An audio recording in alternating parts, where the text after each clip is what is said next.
রাজ্যের ভোটার তালিকায় নিজের নাম অন্তর্ভুক্ত করার ইচ্ছা প্রকাশ করলেন পশ্চিমবঙ্গের রাজ্যপাল সিভি আনন্দ বোস। এসআইআর প্রকল্পের শেষ দিনে রাজ্যপাল লোকভবনে উপস্থিত হন। সেখানে সংশ্লিষ্ট বিএলও এবং সুপারভাইজারদের হাতে তিনি নিজের ভোটার আবেদনপত্র জমা দেন।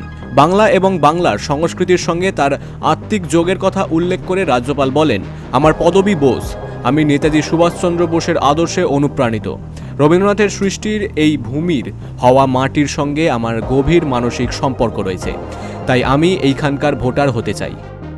My name itself is that of Netaji Bose. My mother gave it to us. I had been here long time back. There is an emotional connect which makes me fixed to the land of Bengal. The language, the people, the culture, the tradition, the heritage, everything attracts me. I would like to be an adopted son of Bengal. That's why I thought I would also change my voting to Bengal. CV Ananda Bose মন্তব্য করেন যে রাজ্যের voter হওয়ার মাধ্যমে বাংলায় নিজের স্থায়ী সংযোগকে আরও দৃঢ় করতে চান তিনি। তার এই পদক্ষেপে রাজ্যের রাজনৈতিক মহলে যথেষ্ট কৌতূহল সৃষ্টি হয়েছে। Bureau report, বঙ্গদর্পণ।